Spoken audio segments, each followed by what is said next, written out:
Jepang, negara yang sempat terpuruk akibat Perang Dunia Kedua ini, mampu bangkit menjadi salah satu negara termaju yang punya pengaruh besar terhadap perekonomian dunia. Kemajuan ekonomi Jepang tidak lepas dari banyaknya produk-produk asli dalam negeri mereka yang diekspor dan digunakan oleh banyak negara di dunia. Buktinya di Indonesia sendiri ada banyak sekali produk-produk asli Jepang kan? Nah, kali ini Unyil akan ajak kalian keliling Jepang untuk mengenal beberapa produk kebanggaan negeri Sakura yang sudah mendunia. Bisa dibilang produk-produk inilah yang ikut mendukung kemajuan ekonomi Jepang hingga seperti sekarang. Mau tahu apa saja? Yuk check it out!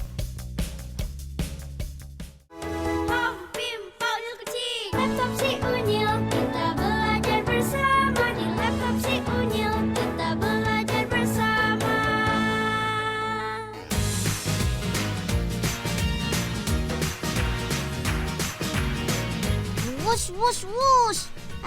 Siapa bilang truk cuma bisa buat angkut barang saja?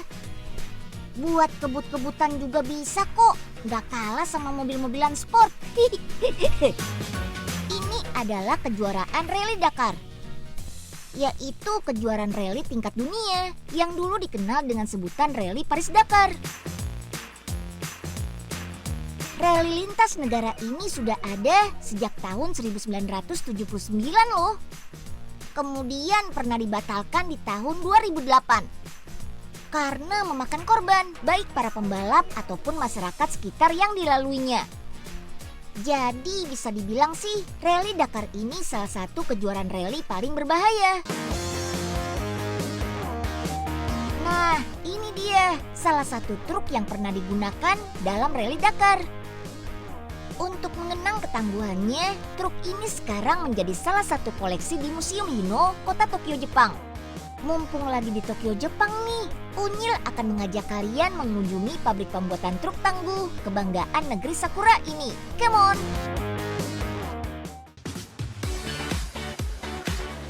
Hino adalah nama kawasan di sebelah barat kota Tokyo. Disinilah pabrik pembuatan truk tangguh Jepang berada. Diberi nama sesuai dengan kawasannya. Perusahaan Hino Motor mulai memproduksi truk pada tahun 1973. Proses pertama pembuatan truk adalah perakitan sasis atau komponen bagian bawah truk, termasuk komponen roda-rodanya. Ada variasi roda pada truk, yaitu 8, 12, hingga 16 roda. Biar cepat, pengencangan baut-bautnya pakai alat ini nih. Wih, besar banget kan? Buat para pekerja pastikan sudah memakai helm dan sarung tangan ya, untuk keamanan dan keselamatan kerja. Balik posisi sasis menggunakan alat berat ini. Rangka sasis yang belum dipasang mesin beratnya bisa sampai 4 ton loh. Panjangnya bervariasi antara 6 sampai 12 meter.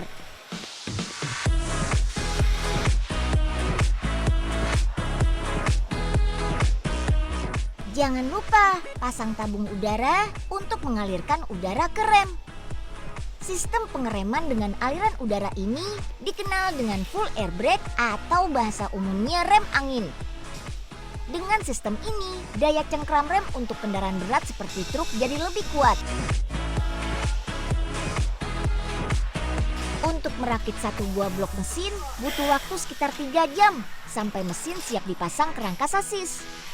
Mesin-mesin ini dirakit sesuai kebutuhan atau permintaan saja, jadi tidak untuk stok persediaan.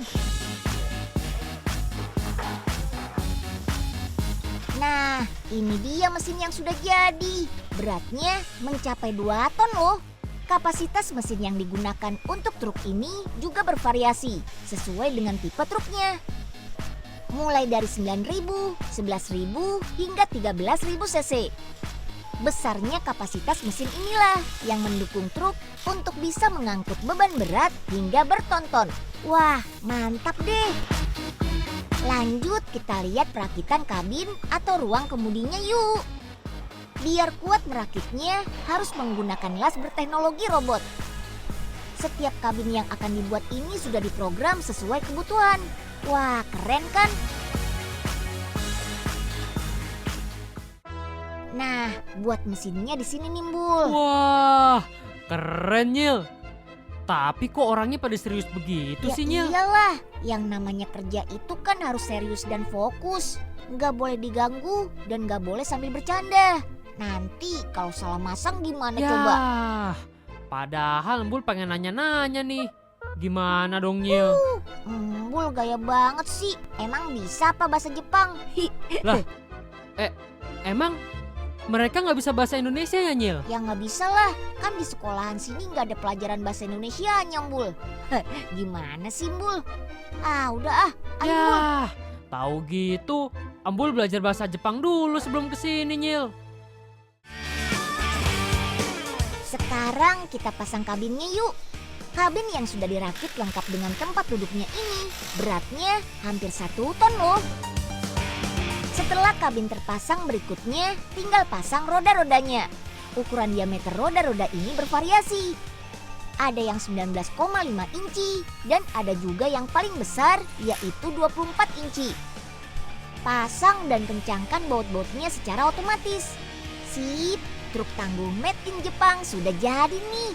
Untuk tahu kualitasnya, truk ini harus kita uji dulu. Yang pertama, uji kelayakan truk.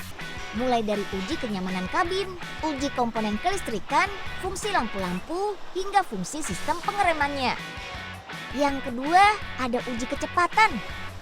Uji ini untuk mengetahui kecepatan maksimal truk apakah sudah sesuai standar yang diinginkan. Truk yang lolos uji selanjutnya ditampung di tempat ini. Nantinya truk-truk ini akan dikirim ke berbagai wilayah di Jepang dan juga diekspor ke berbagai negara, termasuk Indonesia.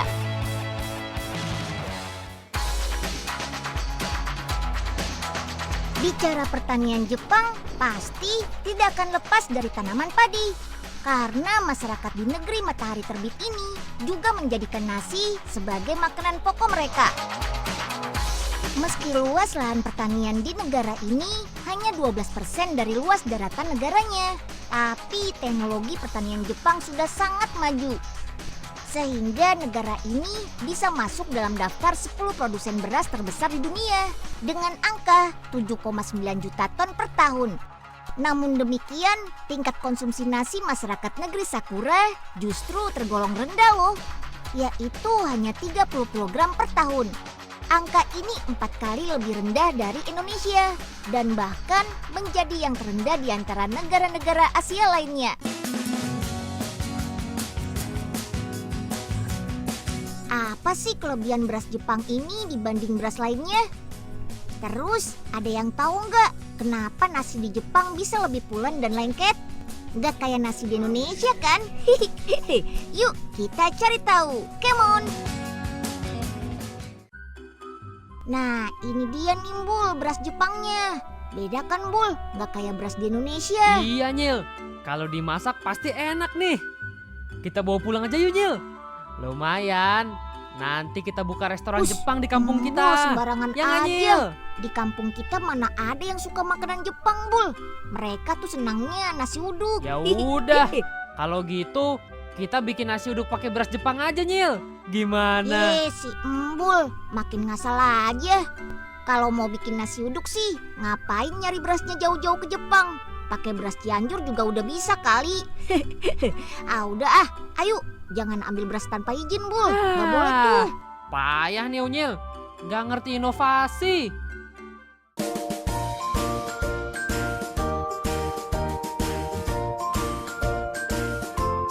Salah satu teknologi yang digunakan para petani Jepang adalah alat tanam padi otomatis seperti ini. Seluas apapun lahan pertaniannya, para petani gak akan capek lagi deh kalau pakai alat ini.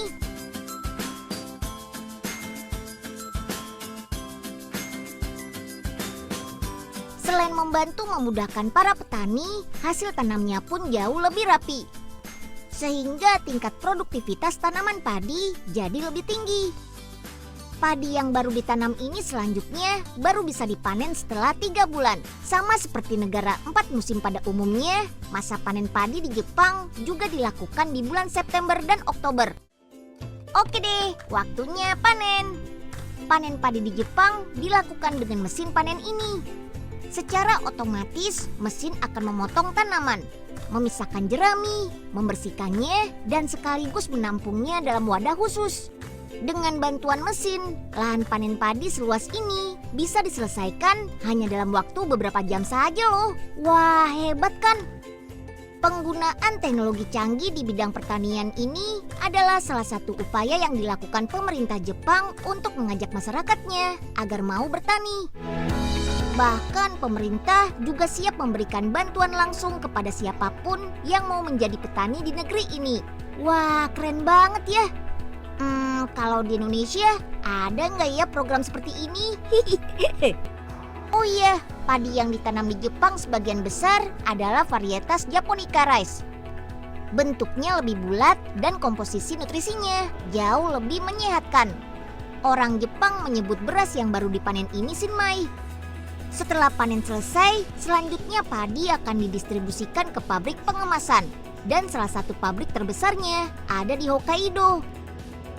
Hasil panen yang masih dalam bentuk gabah dibawa masuk ke dalam tabung-tabung ini. Ada 3 tabung yang saling berhubungan.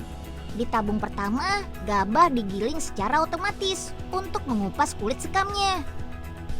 Mesin penggiling berputar searah jarum jam dalam beberapa menit. Kemudian, gabah akan langsung dipindahkan ke tabung kedua. Di tabung kedua ini, gabah sudah menjadi beras pecah kulit atau brown rice. Proses penggilingannya sama seperti di tabung pertama. Nah, di tabung terakhir inilah beras kemudian dibersihkan sampai berwarna putih. Proses penggilingan padi pada ketiga tabung tadi dijalankan dari ruang kontrol ini. Semuanya sudah serba komputer loh. Setelah itu beras masuk ke tahap pengujian. Yang pertama, beras diambil sampelnya, lalu diukur kadar airnya. Kadar air ideal untuk beras adalah 15%. Berikutnya, uji warna putih pada beras. Beras yang lolos uji selanjutnya siap dikemas dan dipasarkan ke seluruh wilayah di Jepang. Dalam sehari, pabrik ini bisa mengemas beras hingga puluhan ton lebih loh.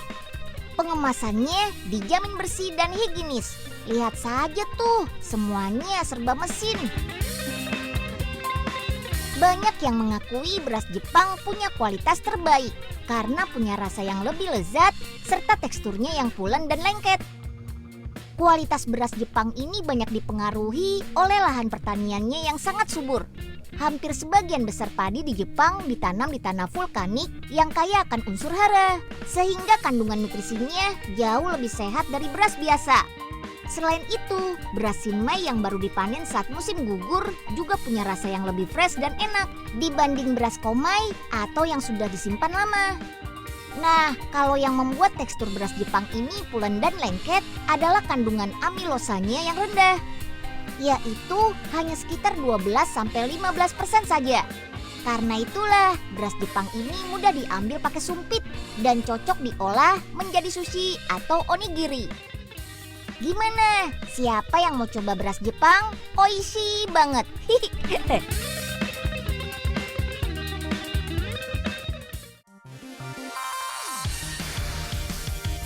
Masih ada satu lagi nih, produk kebanggaan negeri Sakura. Tapi kalau yang ini makhluk hidup berpenampilan cantik, namanya koi. Di Indonesia, jenis ikan ini banyak peminatnya loh, karena warna dan coraknya sangat unik. Mau tahu lebih banyak tentang ikan koi asli Jepang? Saksikan